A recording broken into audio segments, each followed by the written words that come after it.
د شال ټلویزیون قدرمن اوریدونکو سلامونه. پام وکړئ د دې مهال لنډو خبرونو ته. قزاقستان غواړي د طالبانو حکومت استازی د سفیر په کچه ومني. د طالبانو حکومت بهرنیو چارو وزارت دریم سیاسي رئیس عبدالحی قانت وایي کابل ته د قزاقستان د بهرنیو چارو د وزیر مراد نورتلیو د سفر یو پیغام دا و چې دغه هیواد پریکړه کړې څو له طالبانو حکومت سره سیاسي اړیکې پراخې کړي او سفیر یې ومني. د عبدالحی قانت په خبره قزاقستان دغه راز غواړي کابل کې هم د خپل استازي کچه سفیر ته لوړه کړي. د قزاقستان د لومړي وزیر مرستیال او د بهرنیو چارو وزیر مراد نورتلیو په یو رسمي سفر کابل ته راغلی دی.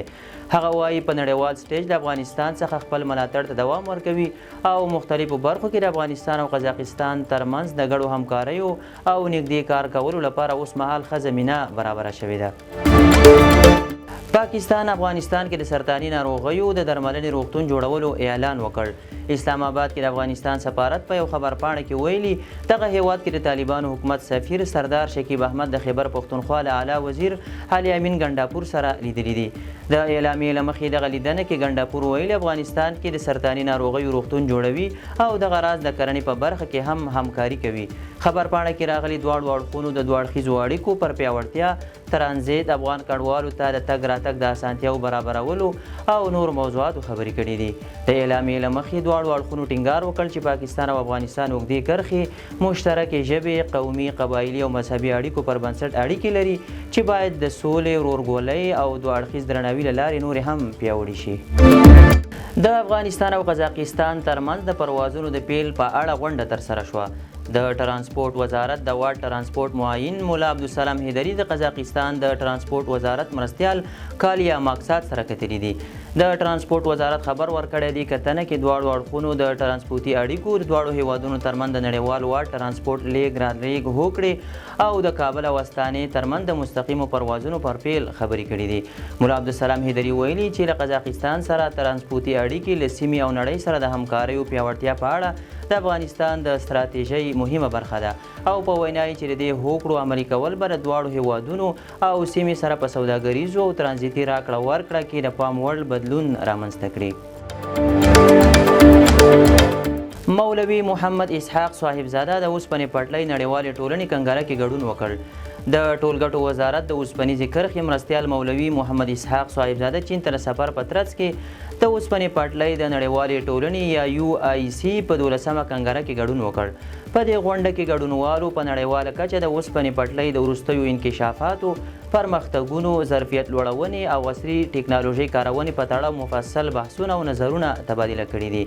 د اوسپنې پټلۍ د نړیوالې ټولنې 12مه کنګره سږکال د چین په کوربتوب ترسره شوه چې پکې د 80 هیوادونو 3000 دولتي چارواکو، د اوسپنې پټلۍ ماهرینو، کارپوهانو، څیړونکو، د اوسپنې پټلۍ د مخکښو شرکتونو مشر او استازیو ګډون کړی و.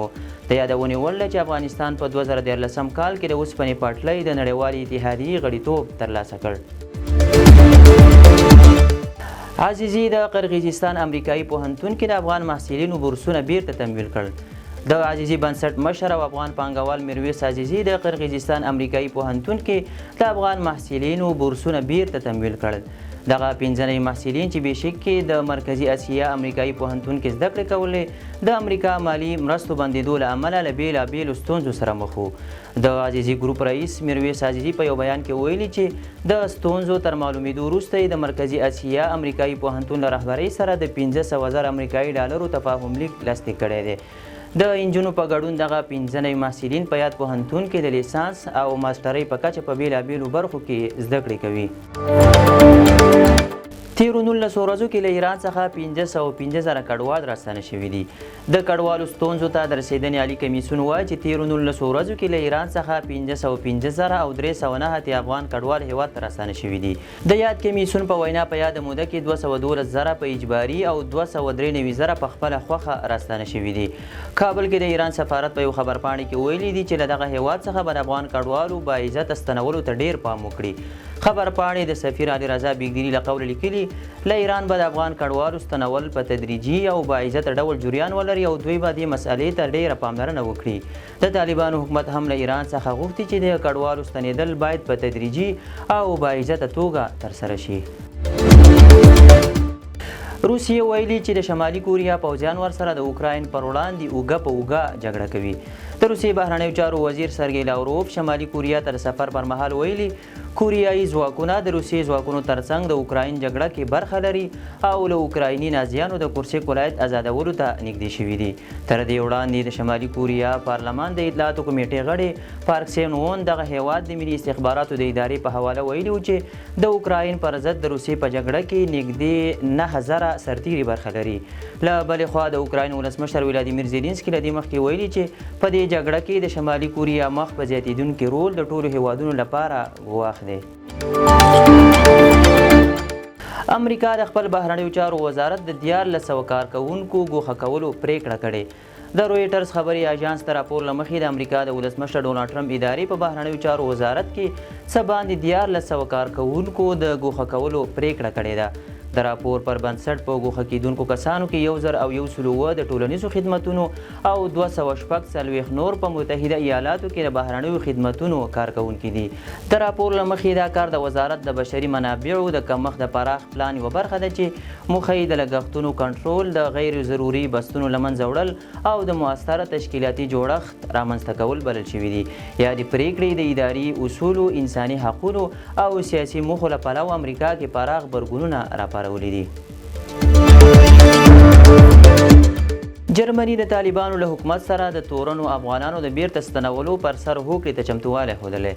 د جرمني د کورنیو چارو وزیر الکساندر دوبرینټ وایي هیواد یې چمتو دی چې له طالبانو سره د مجرمو افغانانو د بیرته استولو لپاره هوکړه وکړي. دا څرګندونې داسې مهال شوي چې برلین لا هم طالبان په رسمیت نه دي پیژندلي، خو چارواکي ټینګار کوي چې رسمي اړیکې نه لرل باید د امنیتي ستونزو د حل مانع ونه ګرځي. نوموړی زیاتوي که طالبان یو استازی برلین ته واستوي نو دا امکان شته چې له رسمي پیژندنې پرته هم د تخنیکي او اداري مسایلو د حل لپاره خبرې وشي. راپورونه ښیي چې د قطر دولت د برلین او کابل ترمنځ د دې پروسې منځګړیتوب کوي.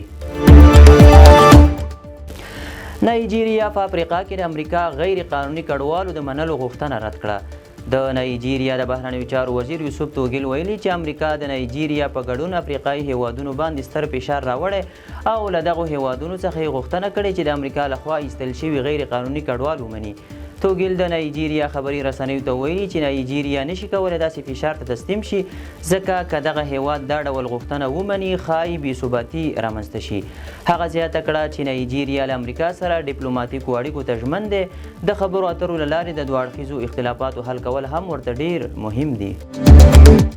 د شال ټلویزیون قدرمندو لیدونکو دا و د دې مهال لنډ او مهم خبرونه. تر بیا ښه وخت.